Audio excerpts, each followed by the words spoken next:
Yeah. It's interesting you said about the role of media that plays into our understanding of romance in general.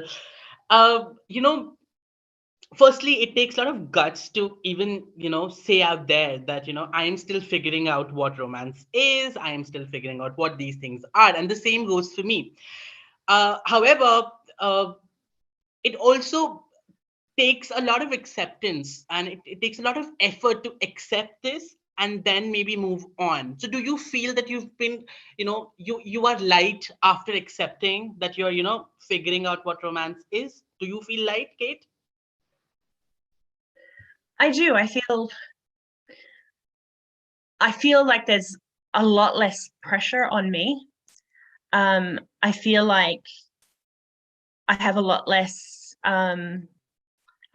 blame on myself for things that have happened to me in previous relationships that I've had. There's less blaming myself for what was not my fault. Um, and now I feel as though I'm open to relationships in the same way as I was before, but I'm less stressed about it. Um, and I'm more feeling like that's something that I'm open to.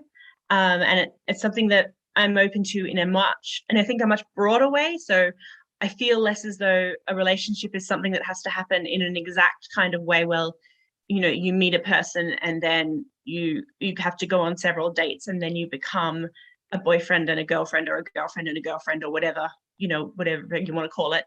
And then, you have to go out for a certain amount of time and then you get engaged and then you get married. Like, I feel that what we call the relationship escalator, I don't feel as though that's the only thing there is for me now. I feel as though there's a much broader way I can enter into relationships, and there's so many more options for me out there. There's so many more ways that I could enter into a relationship. There's so many more ways that I could find romance or love and different kinds of love in my life. And that's much less stressful, I think. That is so great to hear. That is so great to hear. Anybody else would like to chime into this? Do they have similar feelings? Do they have similar, similar or maybe something different that they want to add here? Okay, Uh, okay. Yeah. yeah, Go ahead, Gary.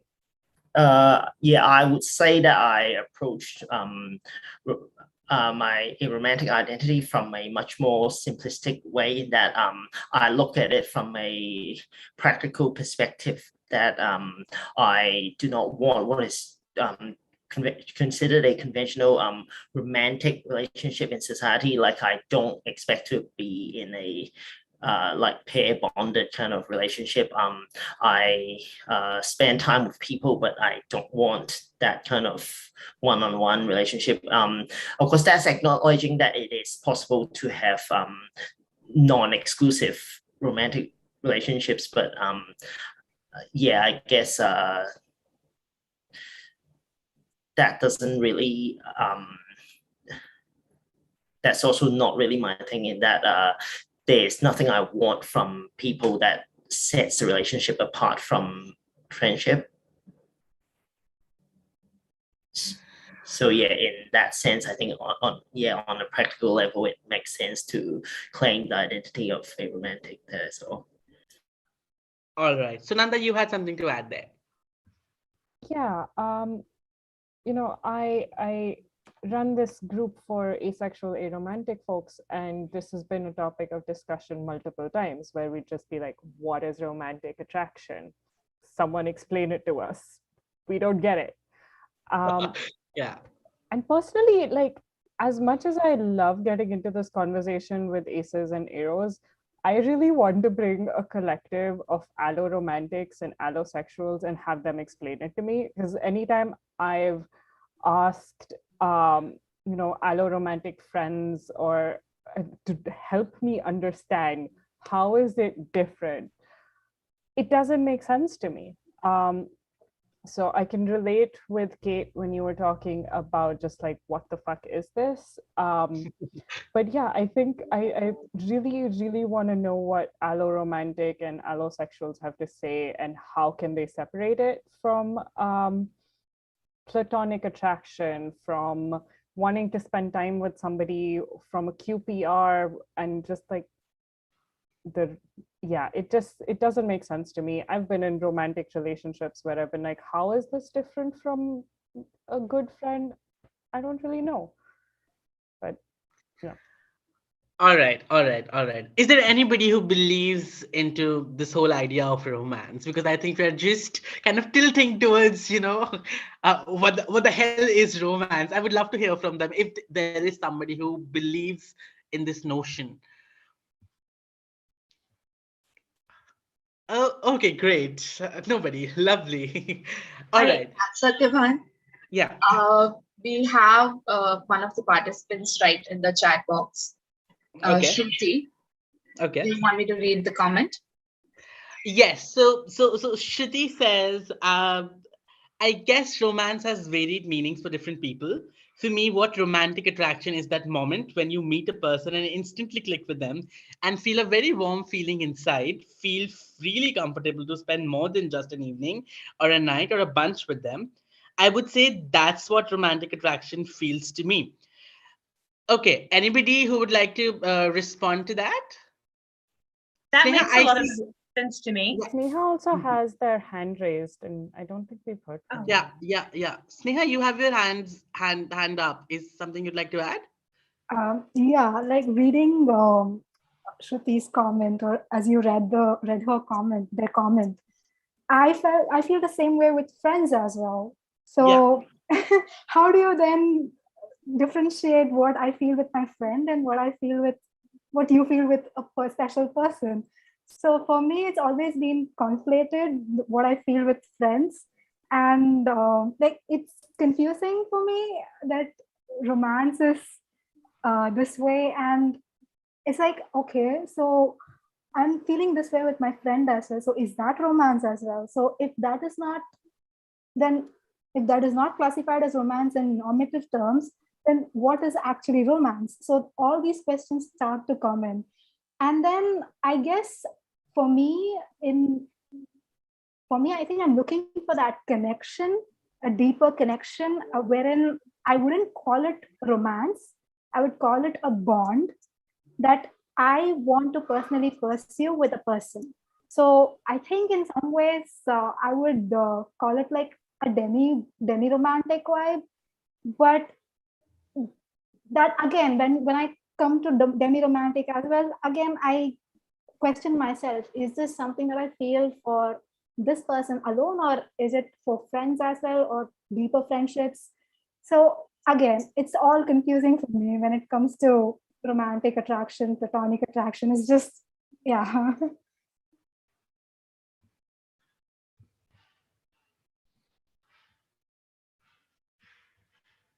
Yeah, that's actually very valid. Even I was about to say this, and so basically, it comes down to this: how do we draw a line, and where do we draw the line between, let's say, romance and just something friendship, right? Where do we draw the line? Interesting, interesting.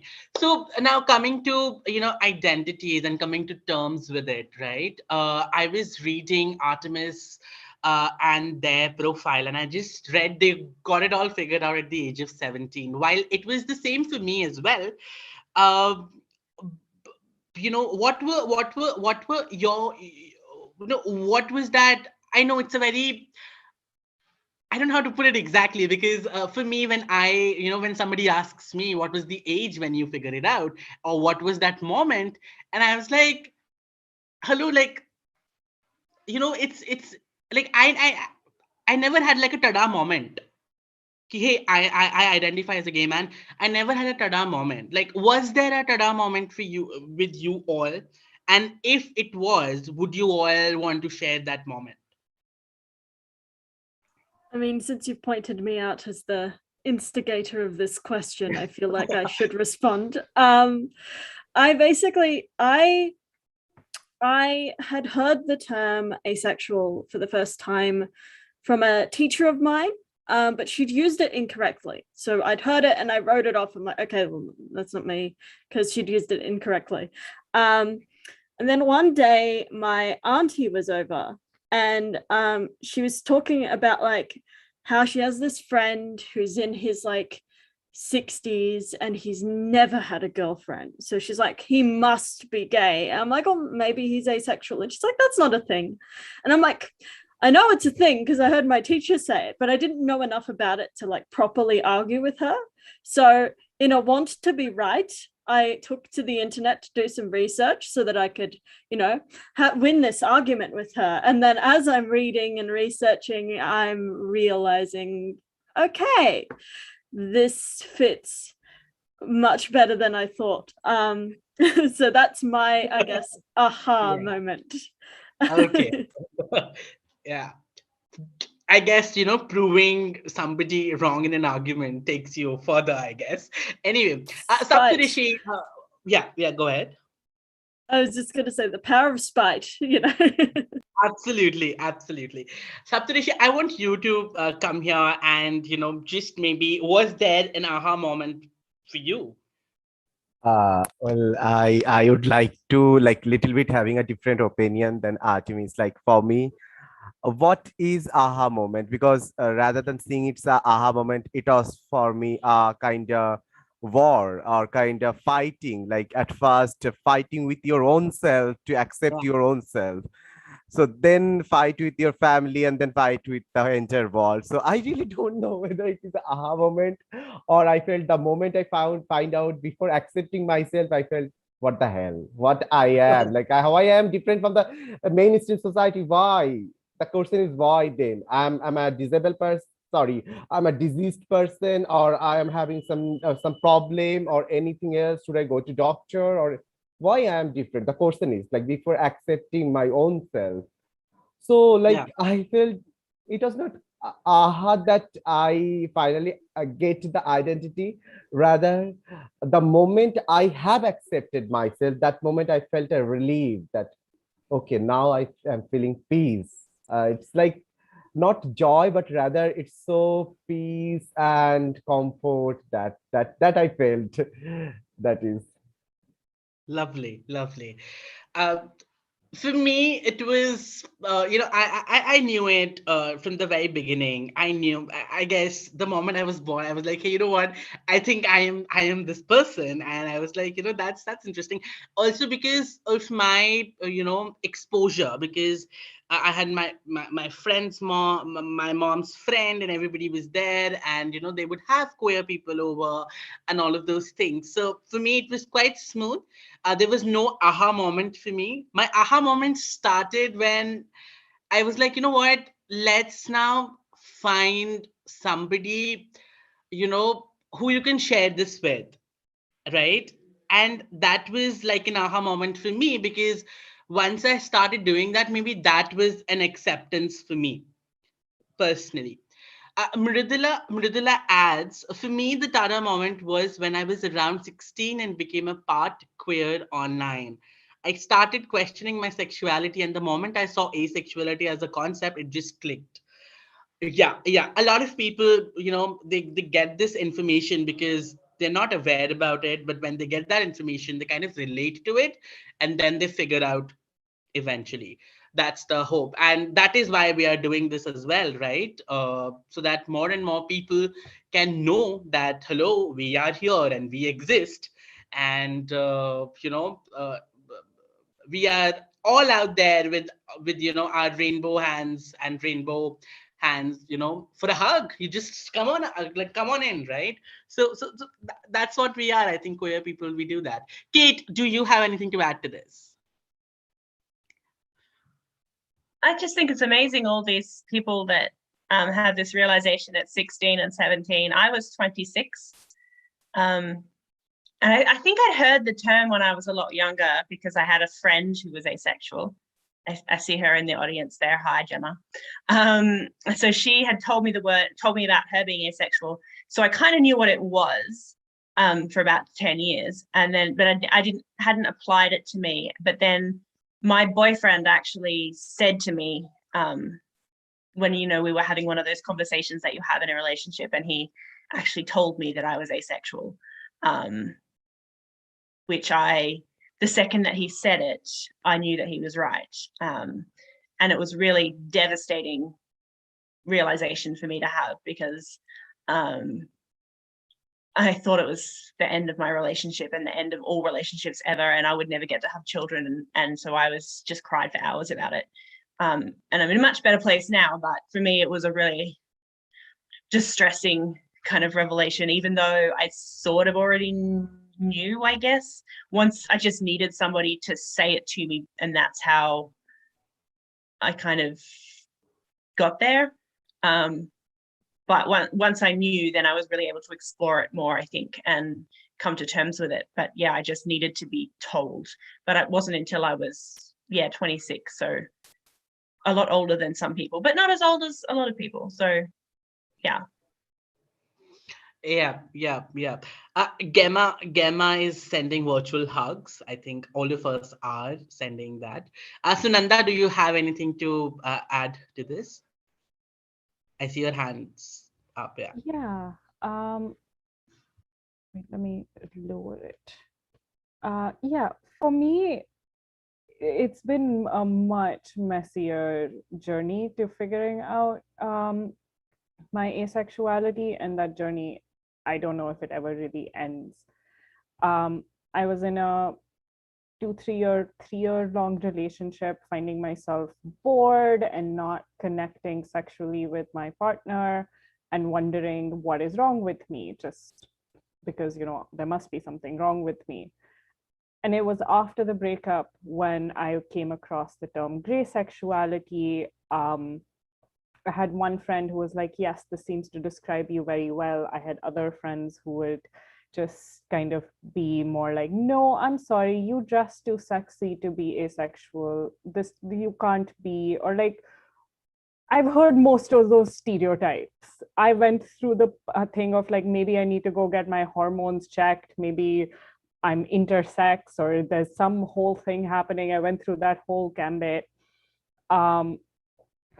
I think I internally accepted it maybe like when it's somewhere in my early 20s, but the easiest it was to actually finally accept is when I found a friend who also identified as asexual. Before that, like, I tried to find people. I like went on a group being like, oh, does anybody have any experience with asexuality? You know, one of those never-ending WhatsApp groups. Try to speak to people, be like, okay, can you be asexual if you enjoy erotica or enjoy this? But then I met a person who's also on the asexual aromantic spectrum, became good friends with them, and being able to have conversations with somebody who just got it, who wasn't questioning me, who wasn't, just like who just accepted it instantly, and we could have discussions, be confused together, and also be able to have discussions. That really helped. But yet, some days I still go to, no, what if it's just, I haven't found the right person yet? Some of those stereotypes. I'm very comfortable with my identity now, but I do want to just say that I think for me, it's a never-ending process of discovering, learning to get to know myself better, having my 2 steps forward, 1 step back kind of thing, of being confused and starting all over. It used to be distressing. Now I mostly find it fun. Yeah, from distressing to fun. That's quite a journey, right? Sneha, your hand is up. You want to add something? Yes. Actually, my journey is also very similar to Kate's and Sunanda's. But initially, I had no problems with my sexuality. As in, I thought everything was kind of normal as a teenager, that I had what I now know as aesthetic attraction to a lot of people. Like, I would find them aesthetically pleasing, but when it comes to talking to them, I'll be like, no, I'm good. I'm good from afar. I like to admire them, and I would like to know something about them and be, oh, that's awesome, superb. But one of my friends asked me, why don't you go speak to them? And I'm like, no, not done. But then that's when I knew that there's something different. And my constant interactions with the healthcare system, uh, especially the endocrinologist, and also one of my general physicians, the constant question about sexual activity and their shock about me not being interested in sexual activity always put me at a position of, oh, maybe there is something off about me. And there was always suggestion that there is there is something medically wrong that needs to be fixed, and there is something psychologically wrong that needs to be addressed. So it kept bothering me, and I refused to like look at it, because on one side I'm like, yeah, this is okay. On the other side, the entire, like, the society, the scientific world is saying something is off about me. So it was always in conflict, and I didn't want to deal with it then. And I kept it in a box and put it away. And how long can you put it away? It comes back up and it comes to the front like a huge tree. And Monster. It just so happened that I had to reopen the box, and then I had to analyze, and I had to introspect as to what I really like and who I really like and what is it that I want. And it was a huge journey. It was an arduous journey for me, because it took me 6 months to accept that I am asexual, and another 6 months to come out comfortably. So it was not, I was in denial, and I was in woefully ignorant bliss. Uh, and and then when it comes to introspecting, it was kind of hard, very hard. And and now here I am in all full rainbow glory and the ace flag glory. So Yay. Lovely. Kenny, what was it for you like? So I guess, yeah, I was lucky to have known about the concept of asexuality at 14, and at the time I just thought it made logical sense that if people could be gay, straight, or bi, then there should also be an option to be ace. Yes, that's a very simplistic understanding, but I think, yeah, at that point I didn't have very much involvement with the LGBTQIA plus community yet. I also didn't think it was necessary to apply the term to myself yet until later on, when I started noticing my classmates talking about dating and who's hot, and then I realized, yeah, I didn't want anything to do with that, so it would probably make sense to describe myself as asexual. At the time, I think I was also conflating asexuality and aromanticism, which I only learned about later on when I looked more into asexuality. But yeah, I guess it was just convenient for me that I knew about it before I could ever have to get into any uncomfortable relationships. Yeah, that makes complete sense. Um, ho- a quick show of hands. How many of you have had to study so much before actually, accepting, or before, understanding who you are? A quick show of hands, like, because I really studied a lot. Oh, that's so many people. That's so many people right out there. Lovely. So yeah, I guess studying and educating yourself about it is the way to go, right? Uh, Saptarishi, I didn't see you raising a hand. Do you have something else to this? Like, did you read it? Okay, you did. Yeah, Okay, I okay, did. I did. okay. There All is right. blood in my, so Lovely. that's why I did. In fact, when I started, Yeah. when I started my journey, I thought like I was a gay person, and then the more I delved into the gay culture, I started feeling that no, something is not happening, or something is not comfortable with me. The way allosexual people talk there, I'm not comfortable to please like place myself over there in their talk, or I can't understand how to approach someone to do allosexual datings or anything.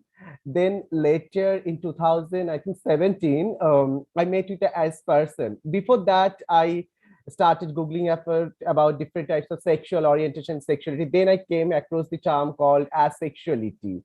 At that time I felt like, oh, then I can be asexual for girls. I used to feel like that because I'm romantically attracted to them, but not, there is no sexual attraction. Then that can be like for girls I'm like asexual. Though after that, a person asked me to read more about Avon, and then I started my reading from Avon, and then realized, so it's much more complicated, my sexual identity orientation in the platform of asexual spectrum. That's it. Thank Yeah, you. yeah. Thank you, I, Sadrishi.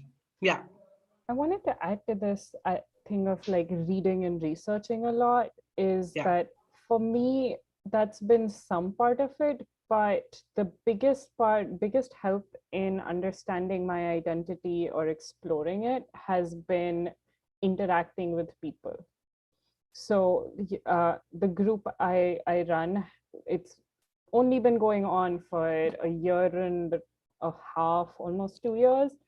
And it's funny because I run this group, and yet I have gotten so much from this group, like being weekly meeting like 20 ARO identified folks and being able to have conversations with them, and hear about others' experiences, which I find relatable, kind of like this panel as well.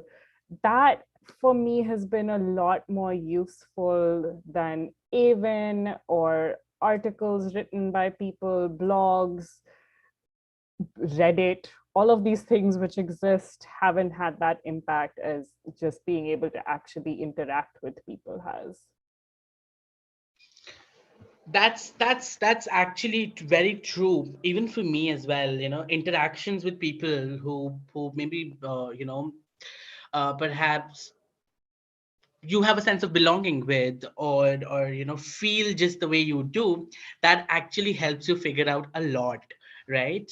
Now coming to like, now for sure in our communities,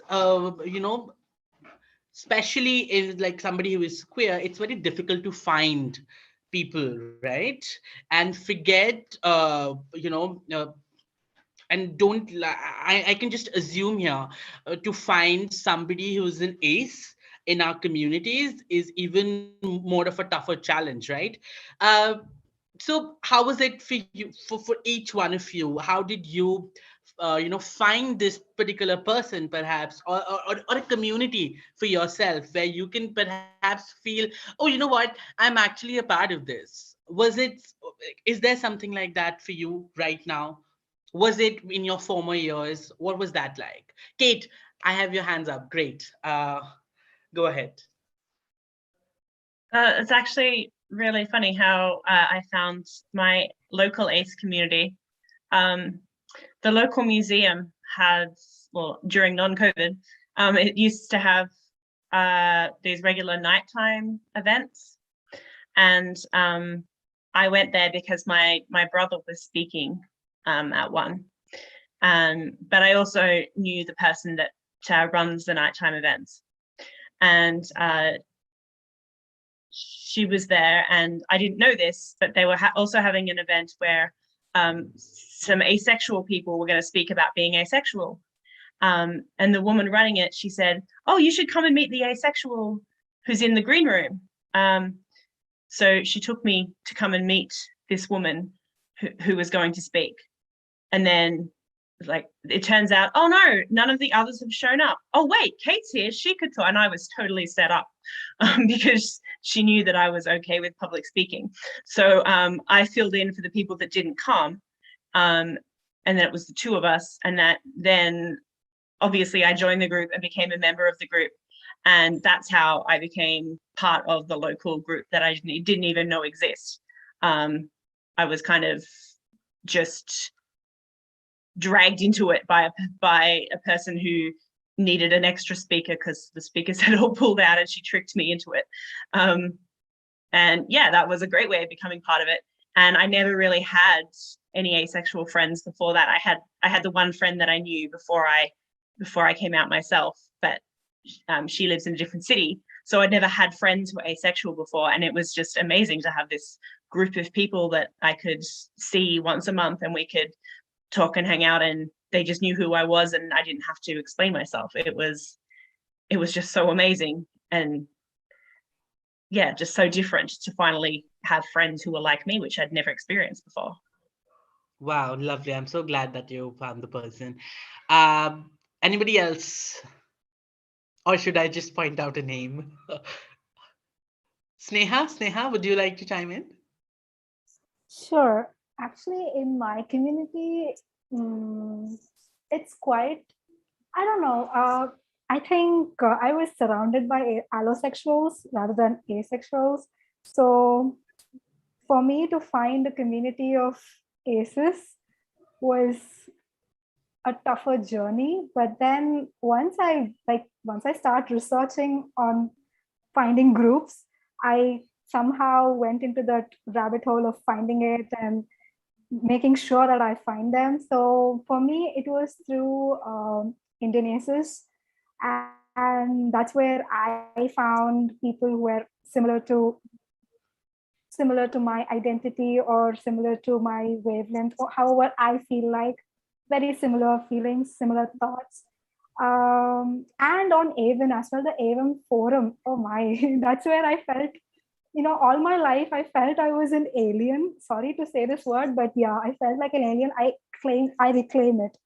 And after finding AVEN, I was like, yeah, I have landed on my mothership.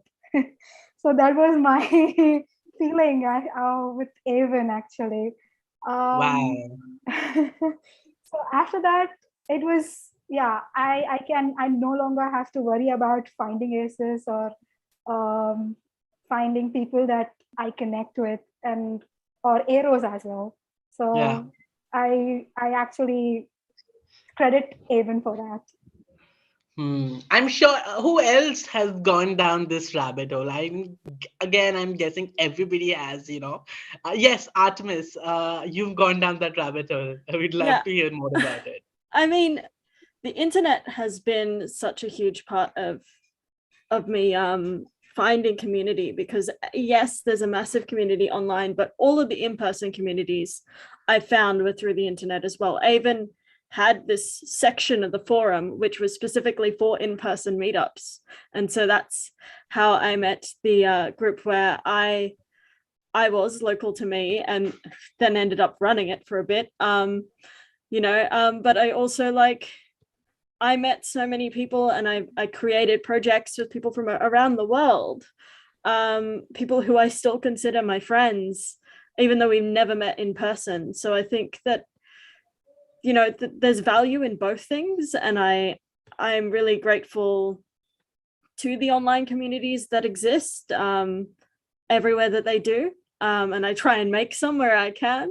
But I also really, really value the in-person ones. Yeah. Lovely. Kerry, I see you have your hand raised. Yeah, go ahead.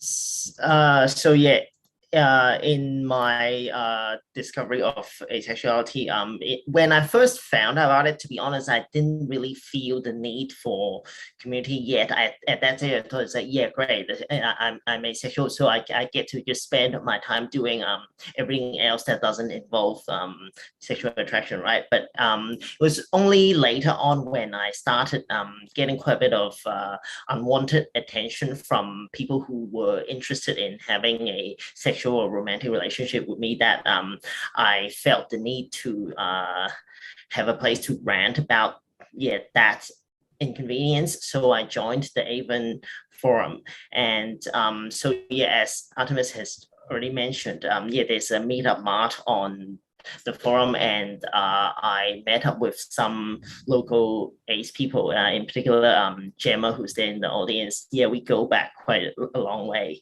And from then, I also started participating in some visibility efforts, such as going on TV to talk about asexuality. So yeah, that was quite a plot twist in my life, really.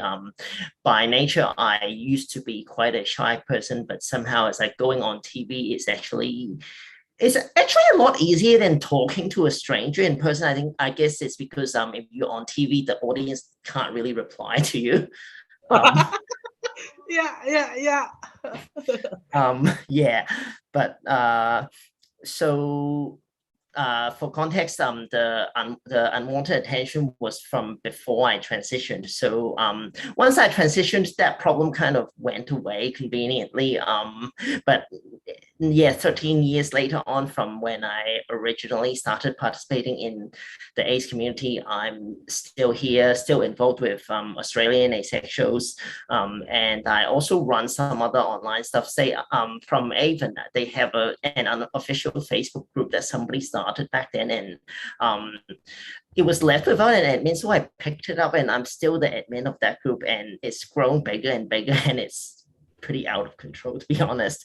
I've also got asexual. I'm also on asexual advice on Tumblr, and again, that's a very big group blog, and I think a lot of the others have dropped off. So yeah, I guess at this stage I just specialize in hanging around. It's like I've been here forever, and I'll always be here. Haha.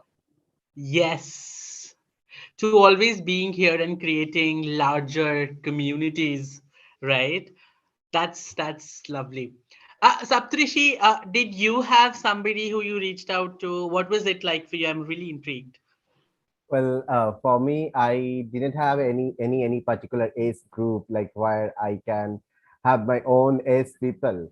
Like I started my journey from Kolkata, and in Kolkata back in 2019, there is no concept of asexuality in Calcutta Rainbow Pride Walk, which is one of the ancient Rainbow Pride Walk in Asia.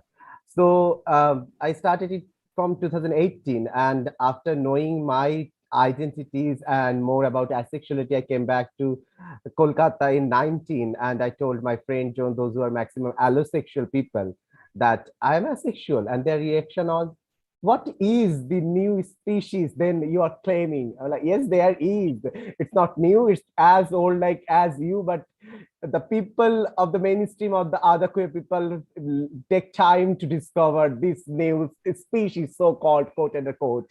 And then I introduced myself and hold a notion of asexuality. And then 2020, I started my own group with 5 people, just 5 people, to promote asexuality and the education knowledge about asexuality in mother tongue in Bengali.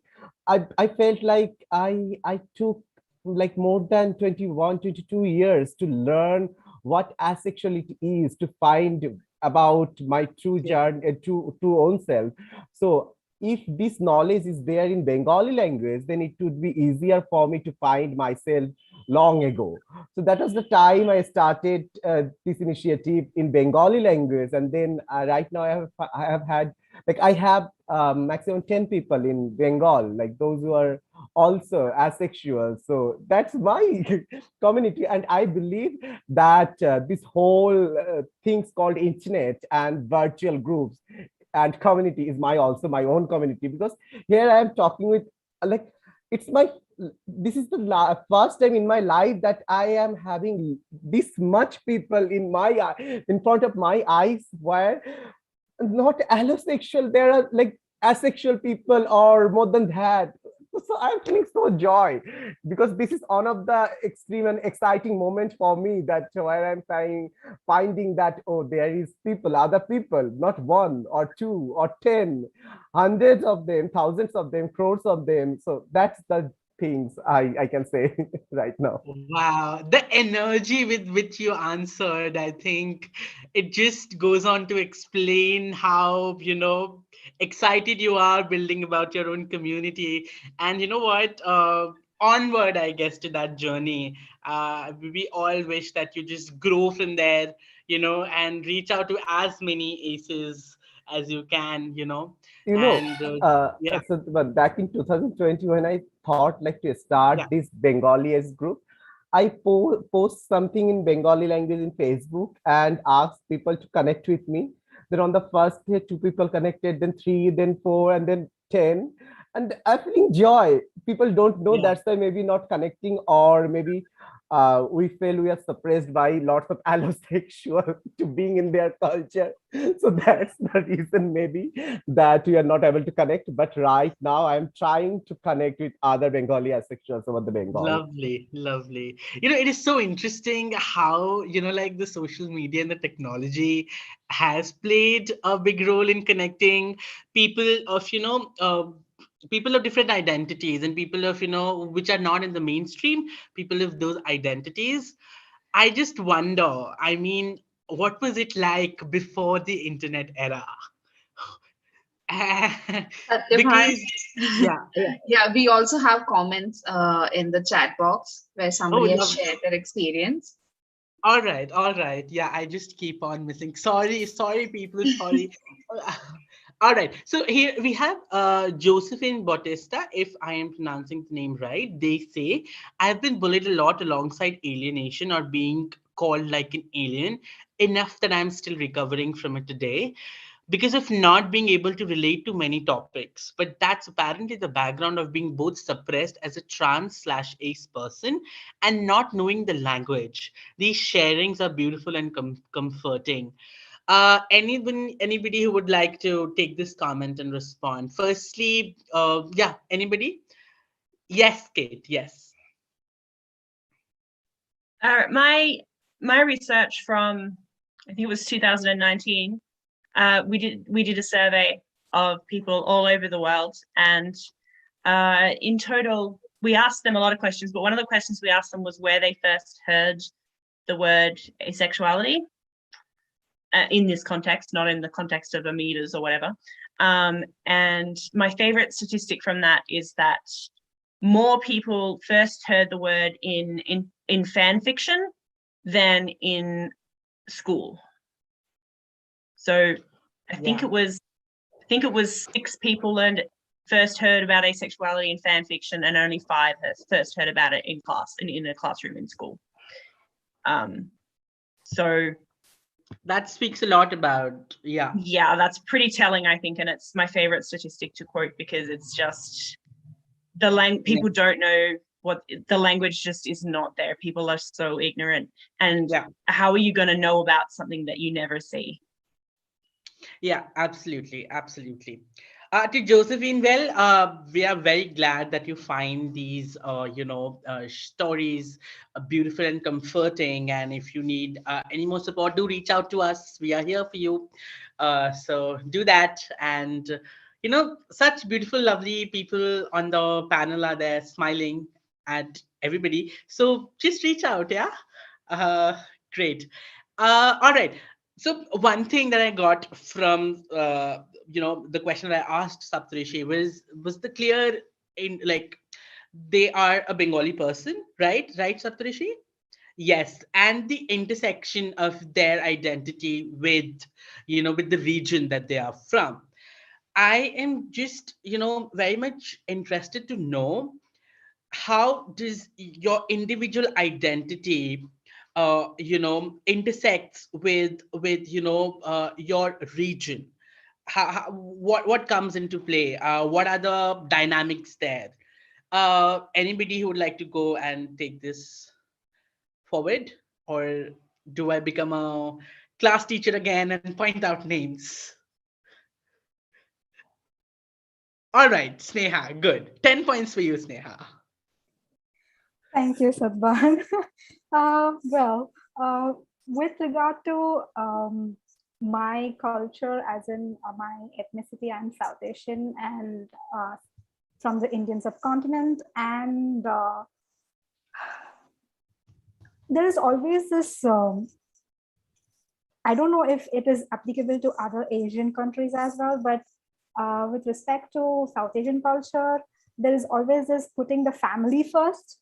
So there is this collectivism versus individualism coming into play, and that kind of interacted, or intersected with my identity, because whatever I do, I have to put the family first. So in that sense, if I am ace, then how do I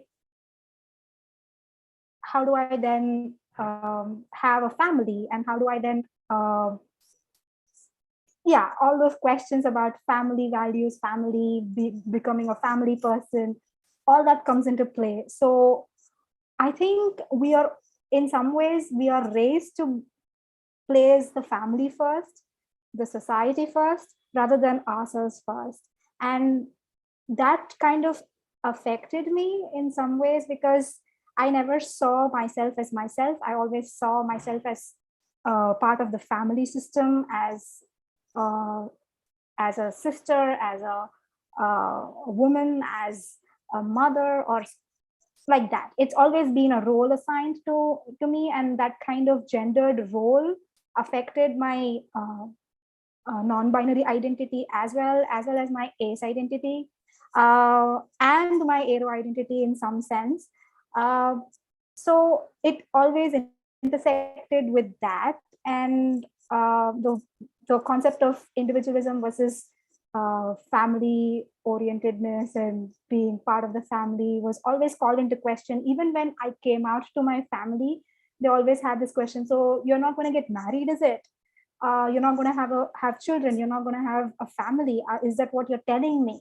So that was a question I often get asked by my family, my relatives, even some of my friends. So those questions are hard to answer, because they come from this normative idea, cis-het normative idea, that this is how a family unit should be. It has to have parents, usually heterosexual, cis-heterosexual parents, and children.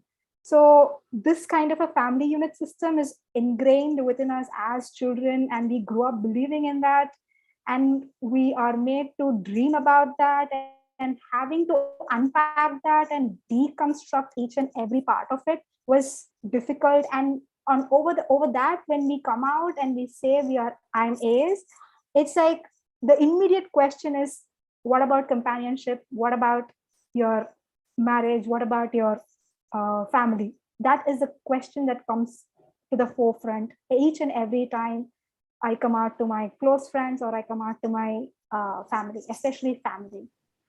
Yeah, yeah, yeah. Another thing is that, with family and folks and friends, it's like you have to come out again and again.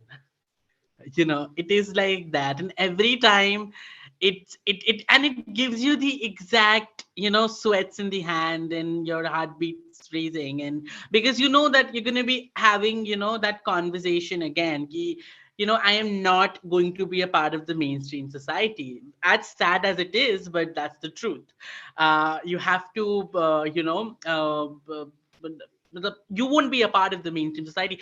And it is every time. It's like coming out is like a ritual with a lot of us, I think. And yeah, it is what it is. Yes, Sunanda, you had something to add. Yeah, I'm Indian, and I've grown up in North India. Initially, I was in like a smaller town, then I moved to Delhi. Um, and I think for me, it's been a little less about the like collectivism and like very family oriented values, which messed with my ability to really understand my identity, though that is a great point, Sneha, and I totally see that. For me, it was like the sexual repression, which has become part of Indian culture post-colonization, or because of colonization. Because the idea of having a crush was something which I did not even know was a thing till I was like late teenager, and I just moved to Delhi, and everyone around me was completely shocked that I'd never had a crush before, because I thought that's for Bollywood movies and adults.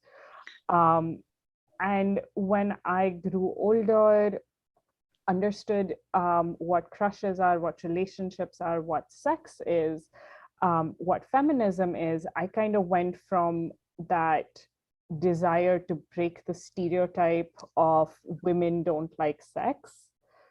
So when I started dating, I wanted to be sexually active to break that stereotype, because I was trying to go against the culture of we don't talk about sex. People who appear as women shouldn't want to have sex. They're sluts if they do. And like, it shouldn't be something you enjoy, all of that. And that's something which is a constant question I have when it comes to being Indian and being asexual, is how much of this is also coming from that socialization of never having been taught to think about sex. Like, sexual attraction isn't something which my family ever talked to me about. I did not know it's a thing. So did I not experience it because I had never been taught about it, or do I not experience this because I just don't experience it? And I know it's always somewhere in the middle, but this is the general question of what asexuality looks like and what it is in sexually repressed cultures has always been of big interest to me. Because I think when we talk about queerness, asexuality, aromanticism, right now, a lot of these ideas are still very Western and very frankly, very white. So, I really want to have more conversations with, like, this is one of the reasons why I love this conference, have more conversations with Asians, have more conversations with people of color to understand what ace looks like within our context and not within this idea of like the sexual world created by white folks. Yeah, that's actually a very catch-22 situation there, because how do you eventually figure out, so yeah. Anybody else who would like to speak about? Yes, Kerry, yes, go ahead. So yeah, in terms of culture, so for context, my family is originally from Hong Kong, and I lived there until I was 15. And I would have to say, the culture there is very much money first. And that combined with the traditional heteronormativity meant that getting married and having children are very much tied up in the concept of success. And sorry to say this on air, but those who fail to get partners are basically seen as losers. So yeah, I'm glad I don't live there anymore. But yeah, on that note, it is a major barrier for those who do want a relationship, because in practice, housing issue and low incomes and stuff.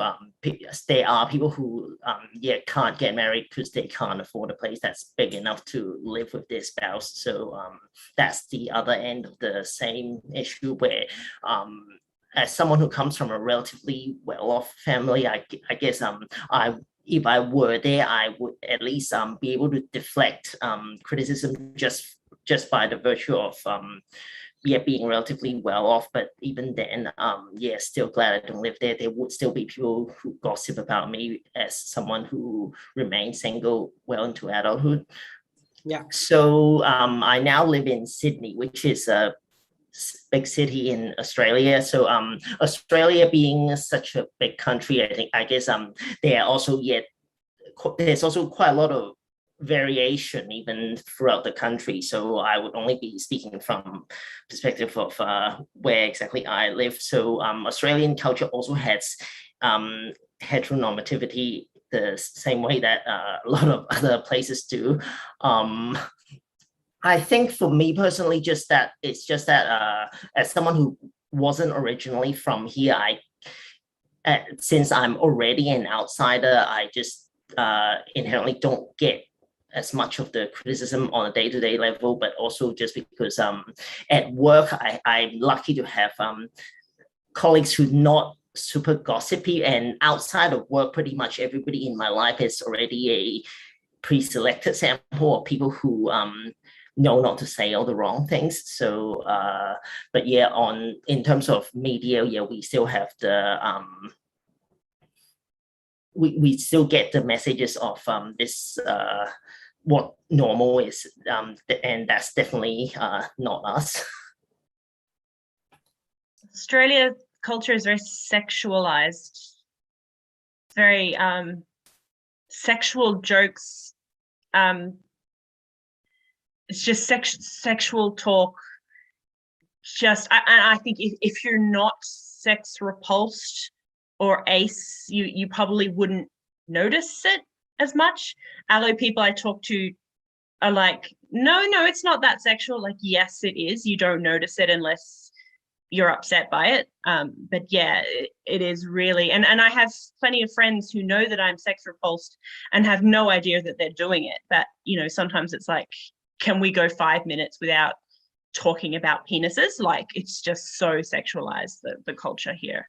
I suspect that on that level, as someone who's visibly a person of color, that might, on some level, ironically work in my favor, in that, like, Australians may assume that I come from a more conservative culture and self-censor in front of me. I don't know whether that might play into it.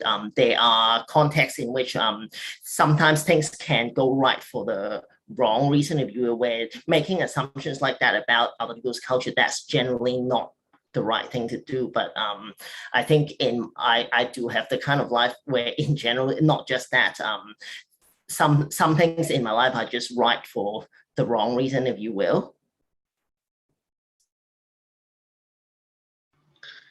Yeah. But yes, I was gonna say, sorry.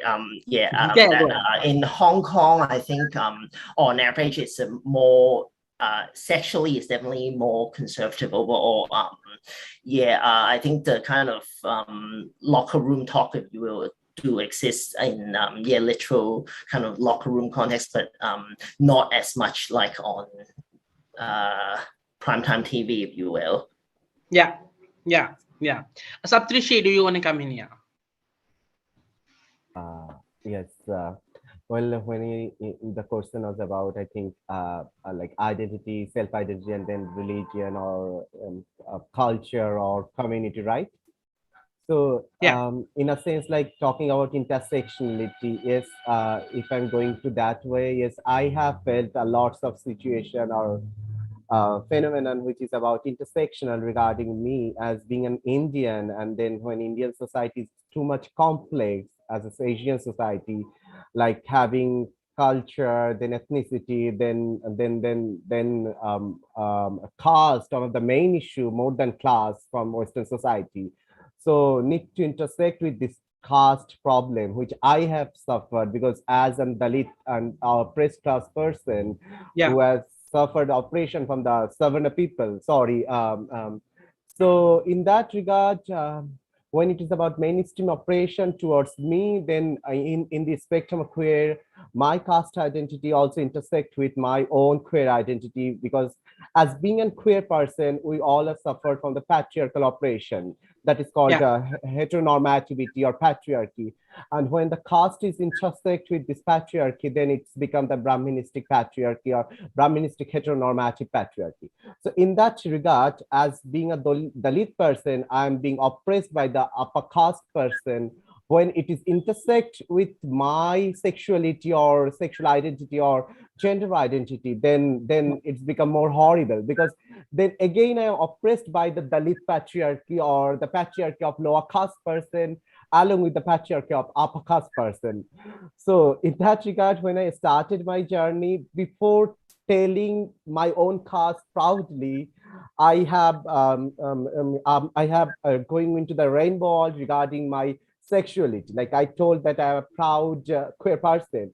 Then when I felt that now I am having voice to ban these, to smash this Brahministic patriarchy, then I told, okay, I am a Dalit and Dalit queer person. So that's how I felt. I have seen that this sexual orientation and the oppression of patriarchy is very much complex. But when it is intersecting with caste, then it is more complex than other things. And when other thing called the ethnicity merge with this intersectionality. Like when I'm moving out from Kolkata, I went to Delhi, that from Eastern India to Northern India, and people started to calling me Bengali Babu, like calling with my ethnical identity. And there I have suffered lots of mythological things, notions regarding Bengalis in the mind of North Indian people.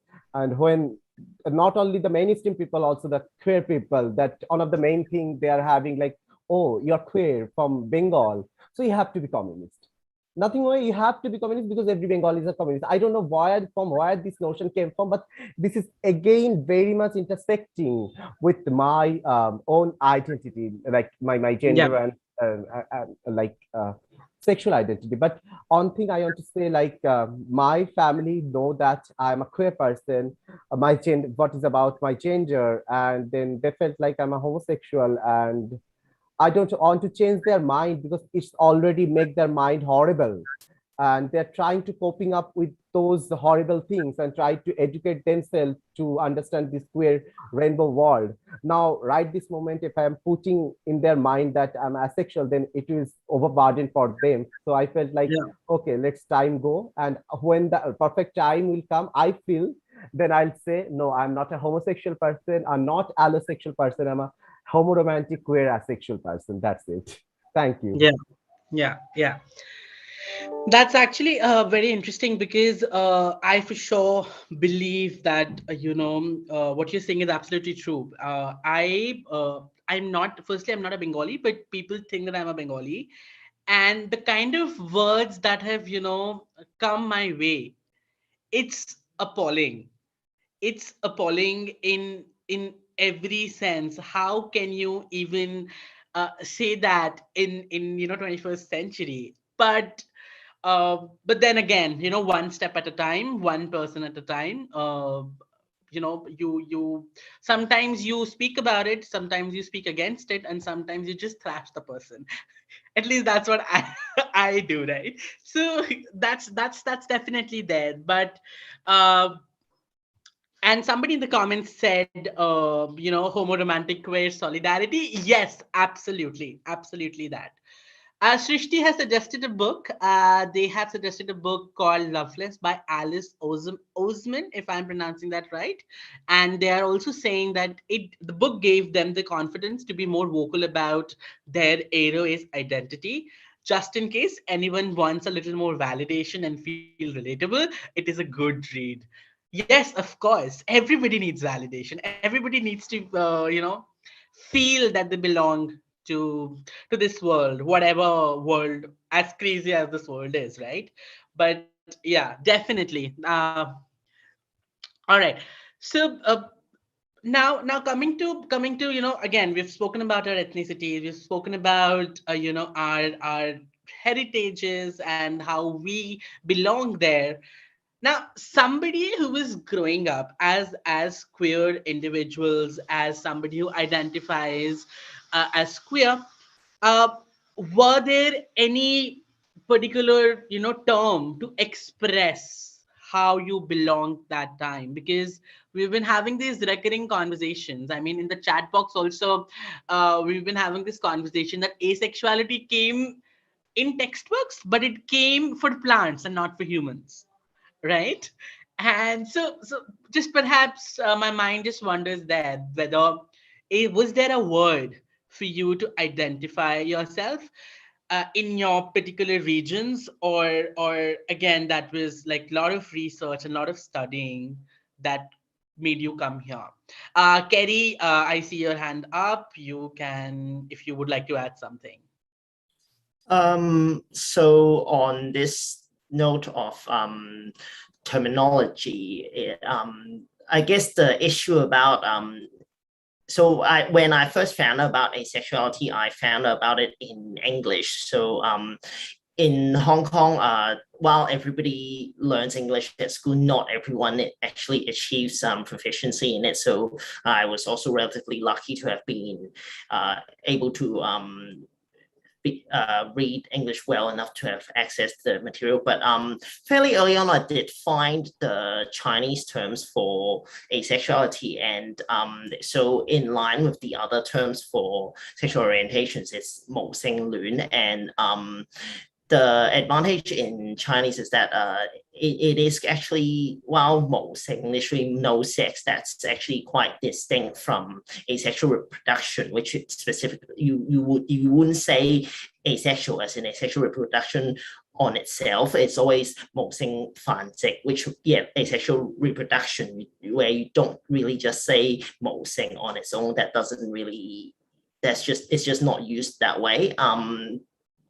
But the issue in the Chinese language is that 某性戀 literally means no gender love. So that's analogous to terms for other sexual orientations. So for example, heterosexual is 異性戀. That means different gender love. But the issue here is that it somewhat by default conflates sex and romance, and therefore it becomes a lot harder to explain the distinction between asexuality and aromanticism. One of the projects that I've taken on is actually Oria's translation work, and the hard part is translating aromantic content into Chinese is very tricky, where a lot of the words haven't actually been coined as far as I can tell. Or if it's out there, I can't find it. So how to translate these terms is its own challenge. And a lot of the existing terms seem to be in the context of ace-centric texts that are translated inconsistently. And how to explain it that doesn't conflate the two concepts is still quite tricky, even with those terms. So, and that's not even getting into any micro labels. Maybe it is because I come from a non-English speaking background that I'm not as keen to go with micro labels that I wouldn't be able to translate. So yeah. Wow, that was very insightful. Thank you, Kerry, for that. We have Sunanda and Kate. They have raised their hands up. Let me go to Sunanda first and then Kate. Yes, Sunanda. A few years ago, I got into this like space where I was exploring queer identity, and what I wanted to know was about my culture's queer identity, the space for queer identities pre-colonization. So that became kind of like a pet project of mine, and I did some presentations on like colonial origins of transphobia and queerphobia.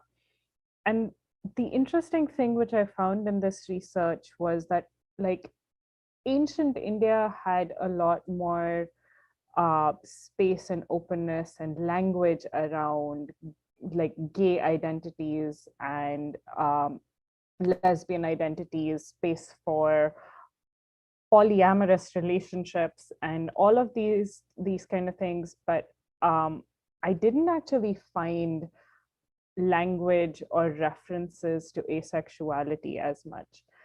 And I mean, also, I mean, while I occasionally often have like this romantic idea of pre-colonial India, I just also want to, like, a lot of this research also showed that unfortunately we were terrible when it comes to caste. Not that we are any particularly better now, because we still suck, but so I just want to like reiterate that when I look in this decolonizing work and finding references to gay identities and lesbian identities and multiple different types of relationships, this was all very, very limited to like upper caste privileged people, mostly men, but like even for the lesbian relationships, very, very strictly for upper caste folks. And this was all in Hinduism. I also found myself like trying for asexuality. I'm more or less okay with like it being around English. But I wanted to find a Hindi word for gender. When I started exploring my gender, I don't really like any of the English labels for gender. And Kerry, like you, I don't really go into micro labels for asexuality or aromanticism either. But like I'm okay with aspec somehow. I feel like I need to explore that a little bit more. But it bothers me a lot more that there isn't language which I have had or vocabulary which I've had access to in Hindi, which would help me understand my gender better. I don't like describing it in English. That's been an experience of mine. Yeah. Yeah. Kate, would you like to go? So with the research that I do, I usually leave a blank space for people to put what their sexual and romantic orientations are. I just let people write in what they would like to say, and often that means that I have to. It's a new one comes in that I've never heard of before, so I often have to go away and Google and find out what this orientation is because I've never heard of it, which is very interesting and informative. I often learn new terms that I didn't know before. I got my own label of apothesexual from doing that. And apothesexual is both sex repulsed and asexual. I feel like my sex repulsion is a really important part of who I am, which is because of the past that I've had in my experiences, but I won't go into that. But yeah, so I look them up often and I find new ones. And I'm always going and looking up these terms and finding they always come from a Greek or a Latin root. And this is so frustrating because there's such a range of asexual people in the world. And I meet so many asexual people, and I probably meet in the work that I do and in the course of appearing at conferences, I probably meet more asexual people of color than I do white asexual people who come from a background where Greek and Latin is the I guess historical background for them, and yet all of these terms are always based on Greek and Latin. And yeah, I just find that so frustrating when there's such a range of other languages that probably have more specific terms that could be used to describe these things, and yet everyone who is bringing them into the lexicon and putting them into the asexuality wiki or the aromantic wiki, they're always using just these same, I say two cultures, but let's face it, one culture, to get these words from. And it's such a frustration for me that they can only describe such a limited number of things.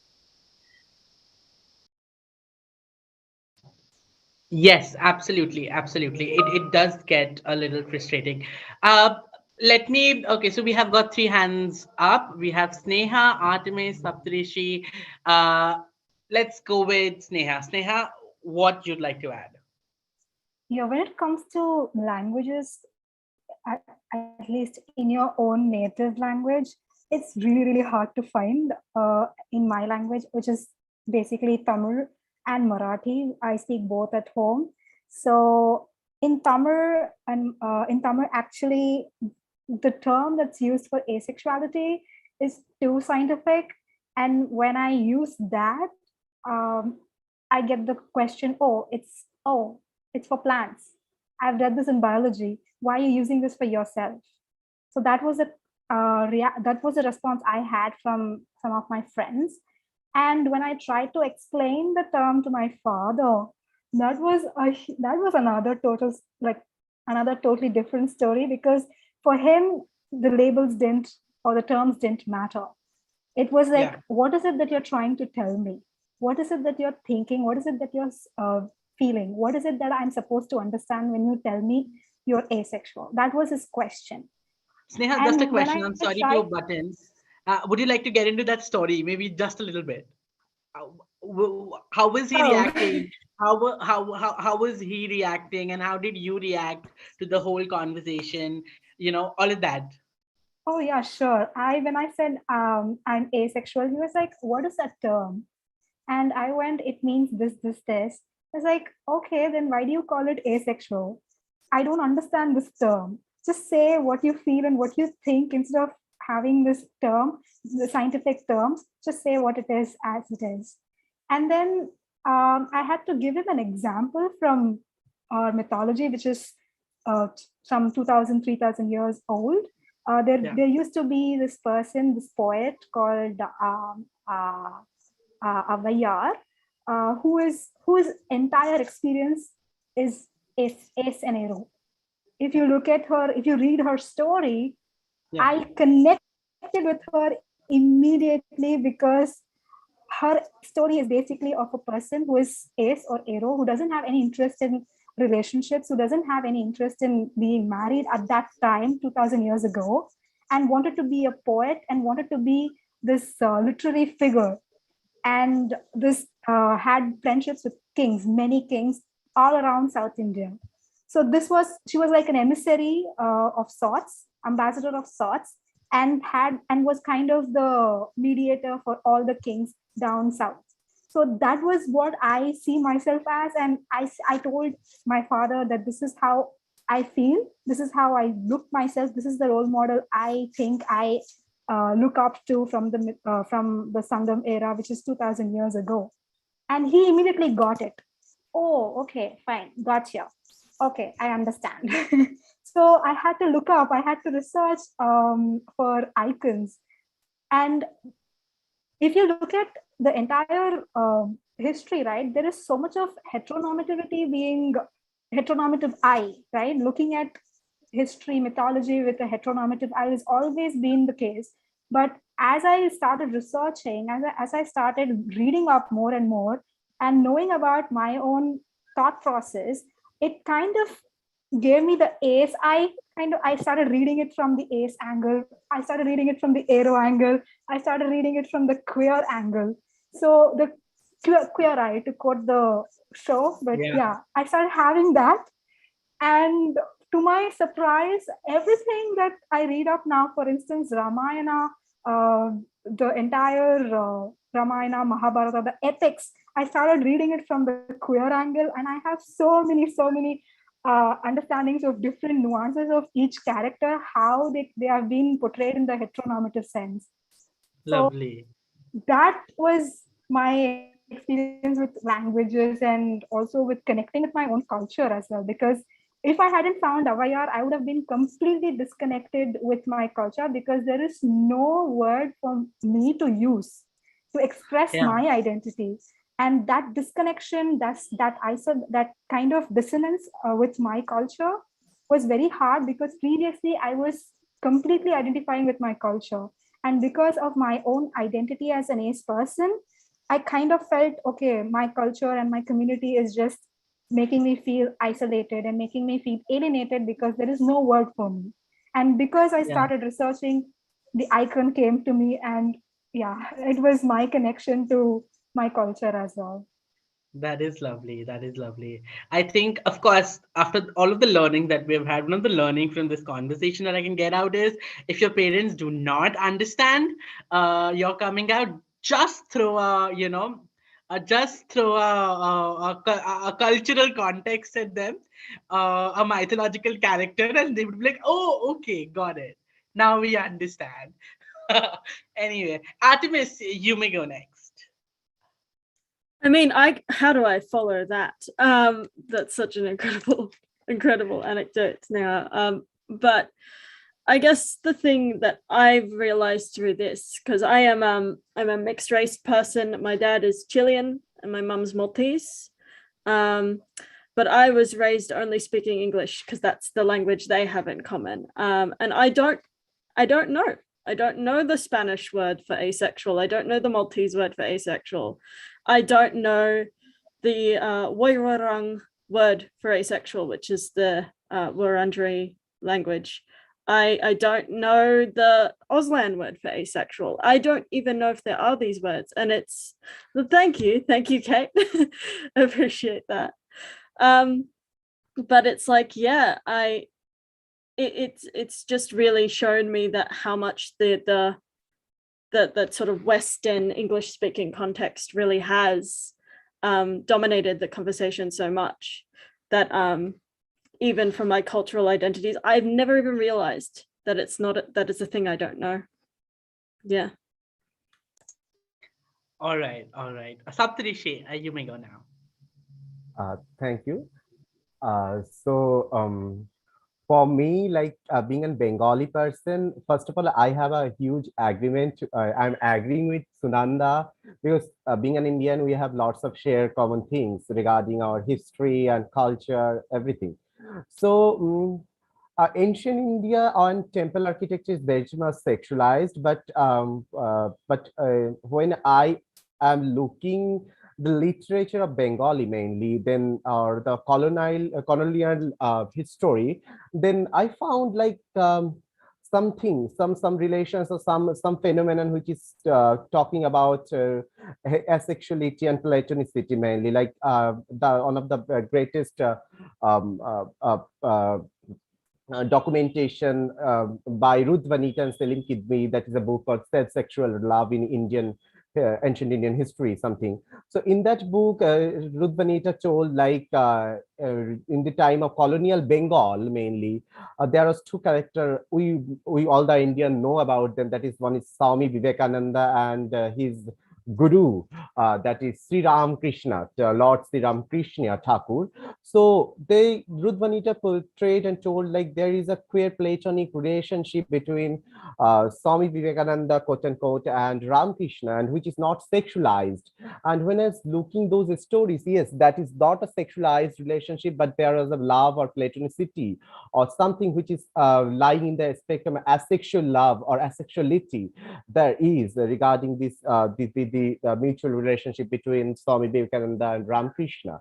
And then in Bengali language, well, the scientific word which is related to asexuality is very much related to reproduction section, because in India we don't have that sex education classes and all the things about we know about sex and everything or anything in biology classes, and their asexuality is very much attached with the concept of reproduction. So in Bengali the word is Ajauno Janon, which is very much related to reproduction things. But when we started our initiative, we have tried to find out a new term which can define the asexuality in this in Bengali language. So the word is nishkam, or that is that nishkam. So we have tried to portray the word is more comfortable way to relate the Western word of asexuality in Bengali. And another way, when I'm looking the religion movement in West Bengal, that the Vaishnav movement itself is something which is talking about queer love and very much related with asexual again, because when in Vaishnavism, I have talked with several Vaishnavic people from Indian ISKCON and other Vaishnav movement people, then they told like the relationship or the love between me and my God is something beyond sex, but there is a huge love thing. So I don't know, they're saying this can be queer love, but maybe we need to look out, relooking that phenomenon, so that we might think that can be a subaltern concept of asexuality in the pan-Indian notion. Can be. We need to think about that again. So right now in Bengali, we have Nishkam as an appropriate term for asexuality to describe asexuality in Bengali language. That's it. Thank you. That is so cool. I just wanted Yes, to say that. it is very cool. And in fact, once this conversation gets over, I'm gonna like revisit this conversation and perhaps make notes for this, because I think I'm gonna get a good information about these terms which are very interesting. Anyway, Again, Satpan, one thing I told you, I want to yeah, tell that yeah. the word nishkam, if we break the word, then there is two things. One is ni, another is kam. And again, very similar to asexuality, and sexual. So Yeah. the kam is represent the sexual term from English to Bengali, and the ni is representing the a concept from English to Bengali. It's like that way, nishkam.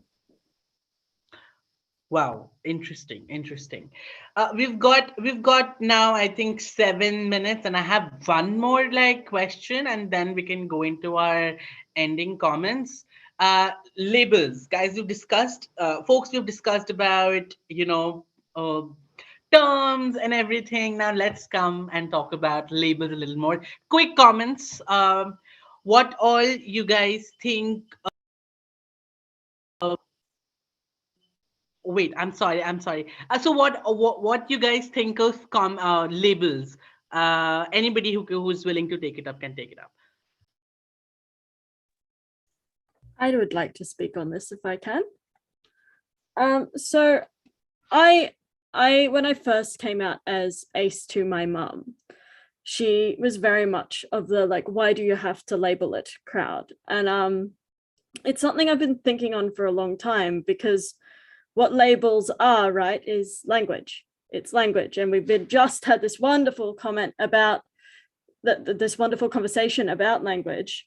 And it's just a particular word that describes a particular thing. And like my word for this, the label for this, other than the brand, sorry, I'm not sponsored. The label for this is drink bottle, and the label for this is mouse. And, without the language, how am I going to say, pass me that thing? Like it's just about how we communicate with each other. And the thing I realized, right, was when I didn't have these community labels, I had other labels for myself. For instance, I'm a neurodivergent person, I'm autistic. Before I knew that about myself, I was calling myself weird. I was calling myself crazy. I was calling myself lazy. I was calling myself all these horrible things because I didn't have that word. So I think language is super important, and finding community through language is super important. That's I'll get off my soapbox now. Wow, thank you, Artemis. Kate.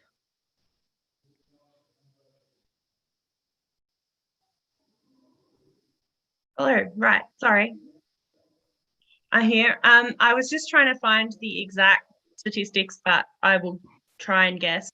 But in a previous survey, I just wanted to note, to follow on from what Artemis was saying, we asked our 1,600 people, I think it was, we asked them what previous labels they had used for themselves before they used the asexual label.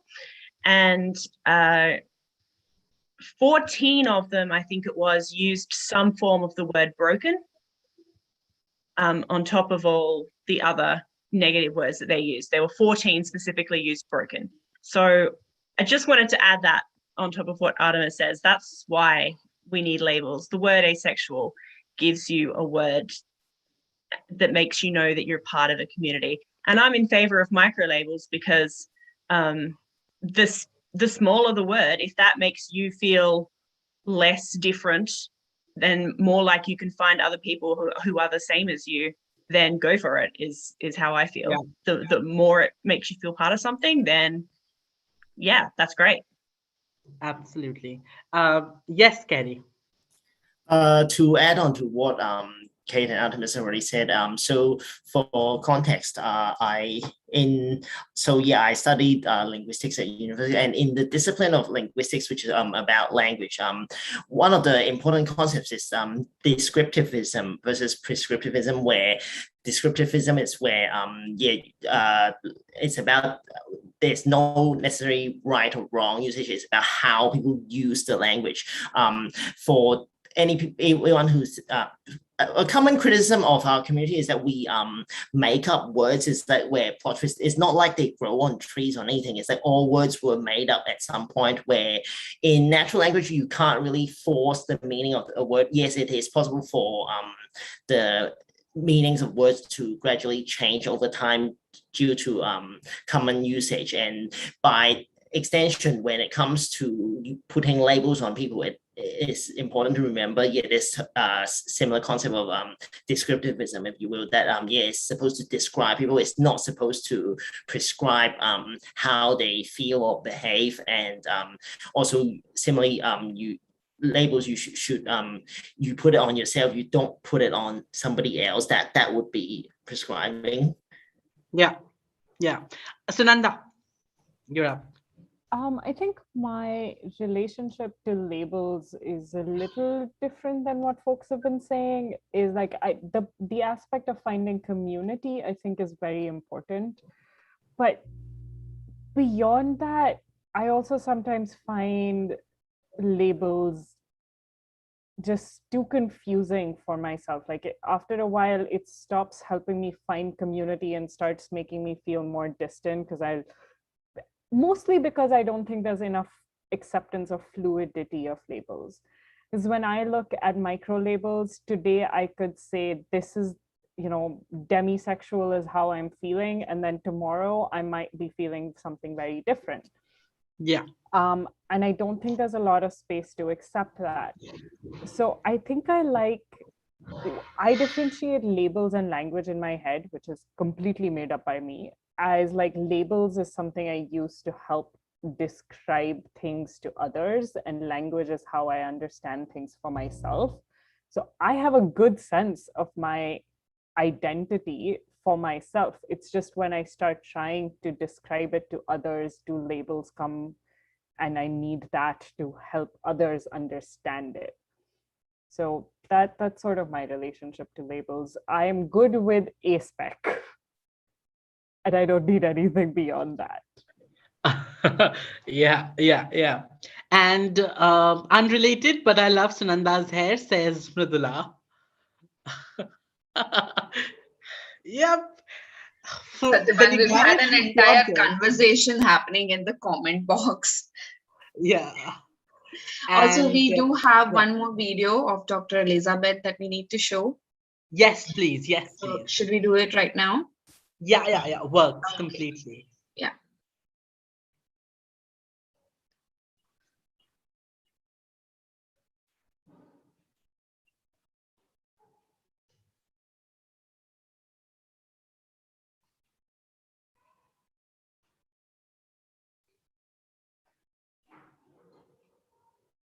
Okay.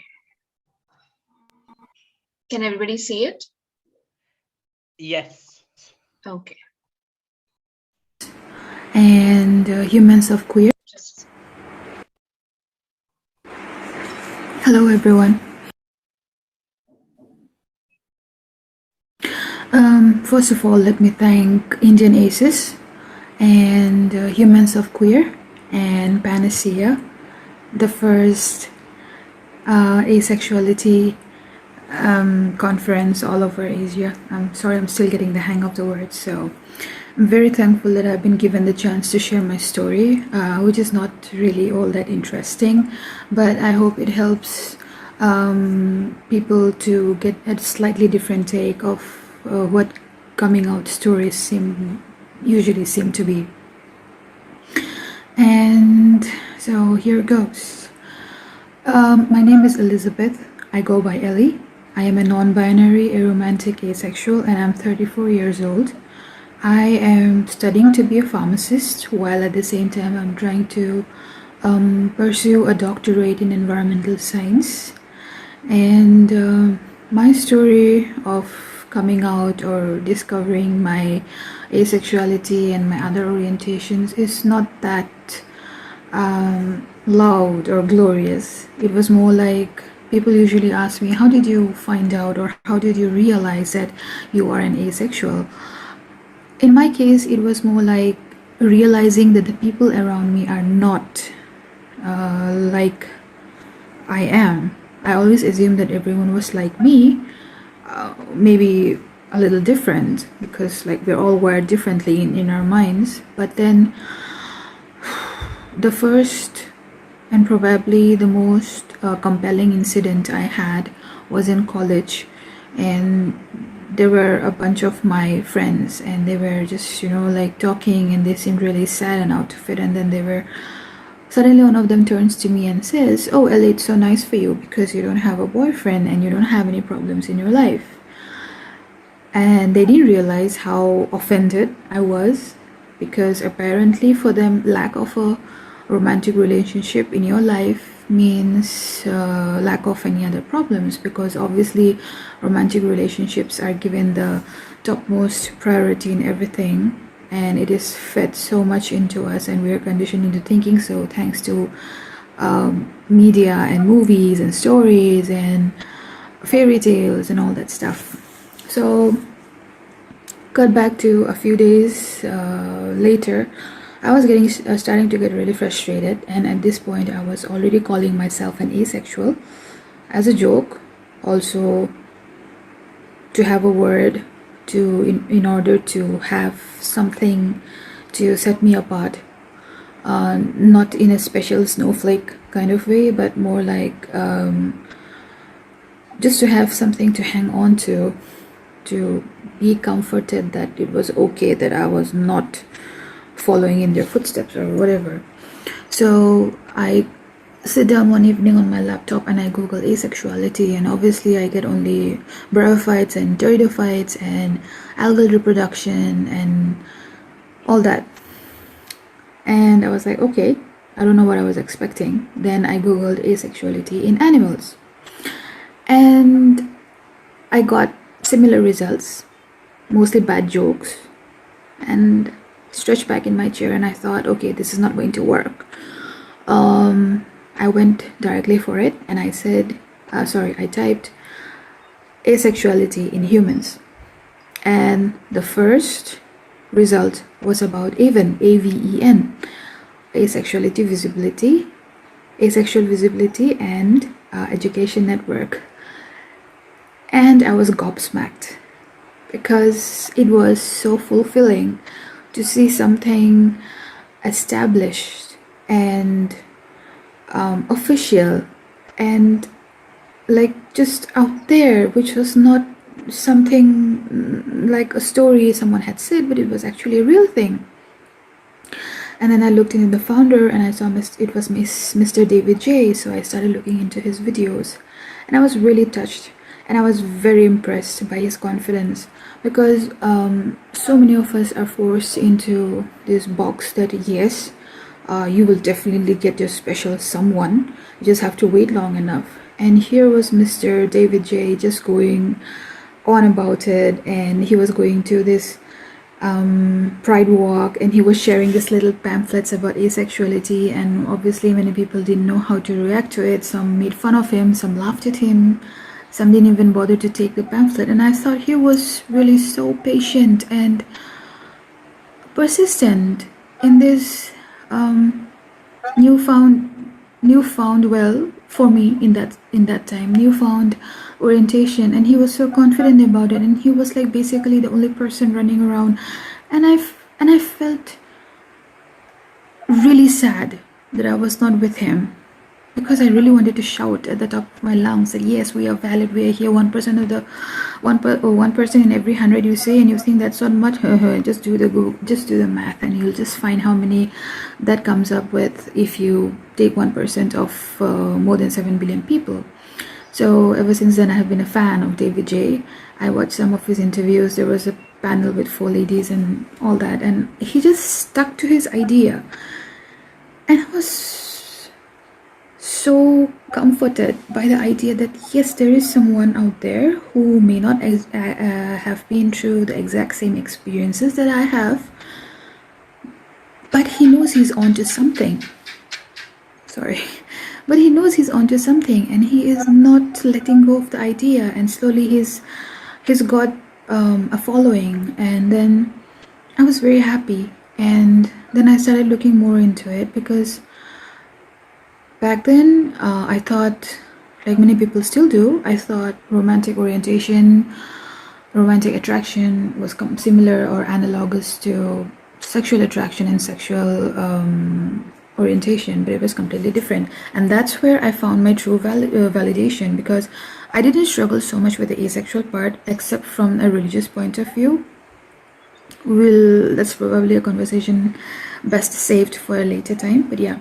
So I was struggling with the romantic aspect of it, because I never really wanted to have that, right off into the sunset and all. I mean, yeah, it sounds very nice and cheesy and ideal, but somehow I never related to it. And so I discovered the term aromantic, and I was like, okay. I got both the A's, aromantic and asexual, not bad. I wonder if there are more people like me, but who cares? I already know that there are people who are out there who are exclusively aros or who are exclusively aces, and I think that's okay. And then somewhere along the line, I discovered that I was non-binary, and I got a little backlash for that. Someone actually messaged me that was I a hermaphrodite, and I was like, okay. And I said, well, I know you were trying, but no, I'm not a hermaphrodite. And I realize I relate to a lot more things which don't necessarily confirm with the only two believed facets of gender. And I'm so happy because it brought so many more people into my life, finding more people in my community to relate to it, as well as with similar communities with whom I share parallel but completely different stories, has been so satisfying, because the sense of happiness and confidence that you get from the sense of solidarity, of not being alone, I think nothing compares to that. And no one's story is dull or uninteresting, because everyone is different. I'm not trying to say everyone is a special child and all that, but yeah, everyone is different. There's 7 billion people of us, more than that right now. So that means 7 billion plus faces and 7 billion plus stories. And not everyone gets to talk about their story. And yet here I am talking about my story in what I'm attempting to be a very humble way. And I'm so grateful. And I have been trying to slowly make my presence, or rather my orientation, more and more visible and hopefully more acceptable in my native communities. Speaking of which, I was asked to talk about the words for aromantic, asexual, and non-binary in my native language, but unfortunately, on my mother's side, I'm a Mizo, and the Mizo language is very, unfortunately, it's very two-dimensional. When we talk about the LGBT community, we literally have only two respectable words. One is tuai, which is basically gay men, but because we don't understand trans in the native way, at least in my community, tuai is generally used for a gay man or an effeminate man or anyone whom you perceive to be a male but behaves like a female. And the other word is patil, which is exactly the opposite of tuai. It's for any butch presenting female. It can be an actual lesbian, or it can be someone who dresses like a lesbian, or anyone who is perceived to be a female but does not act feminine and has more of manly shades in their expression. So those are the only two words, respectable words, that I can come up with. The others I know are just a handful, and they are, honestly, they should be banned. They should not be used anymore. But unfortunately, people are still learning, and I think everyone is capable of kindness. So hopefully those words will roll out of existence soon. And to conclude my story, I just want to say that I am again very thankful to be a part of Asexuality Asia conference, and to be accepted as a guest speaker and have my story told. And I'm just really excited for it. Thank you, Dr. Pragati, for always being so welcoming and for making this ingenious and such clever ways to bring the community closer and closer, and to make us more visible, and to the entire team of Indian Aces and Humans of Queer. Thank you for having me. And whenever you need my story to be told, I'll be more than happy to speak about it. Thank you so much. Stay safe, everyone. Okay. Sadman, you can take over. Yes, that was Ellie, and they were very kind enough to do a video for us. They could not join us today, so yes, we are way over time, and I just wish we can continue for hours, but. It was very interesting to have these conversations with you again and again. Do tune in for the rest of the day. We have interesting conversations like these. Uh, we have interesting panels. We have interesting games, etc. for you all. So do visit them. Do take a look at all these conversations and conference panels that we have. And thank you to each one of you in the panel. I mean, you've just increased my knowledge. And apart from that, I guess I'm taking a lot of things from here, and a lot of notes for sure. And let's stay in touch. Any last comments from you all? I'll be loving to hear from you all. I just want to repeat what I just wrote in the chat. Yeah. Which is that just remember that there's no bad consequences if you are mistaken about your identity. Like if you think you're ace today and it turns out that you're not ace, that's fine. It's not a bad thing. It's not going to mean that there's any negative consequences. It's just that you now identify as something else, and that's okay. It doesn't matter if you make a mistake about your identity or if you change your mind about your identity. The fact that you might in the future identify as something else doesn't mean that you're not ace today, that your identity can be fluid. It can change over time, and that's fine as well. Yeah. We're all rainbow babies, and we get to pick the colors that we want for whatever face that we need, right? So yeah, Sneha, anything that you'd like to add? I'm actually glad that I got to meet so many amazing people out here. 3 from Aces and and Sunanda from New York, all the way from New York. I know it must be early morning for you. Really glad to have met all of you, and Saptarishi as well, and Sadban, you too.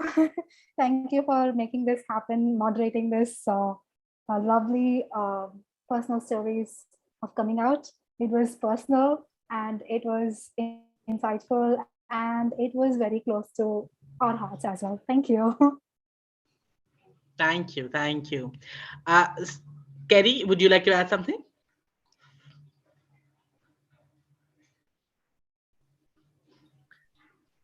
I just want to say, yes, thanks for giving me the opportunity to talk to everyone. It's very interesting finding out about everybody else's experience. Lovely. Thank you. Saptarishi?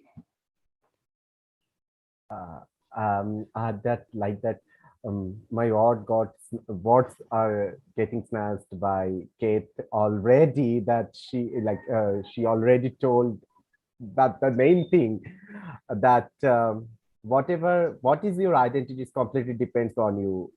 So if you're feeling is, that means you are is. If you're not feeling is, you should feel that you are not is. That's completely right.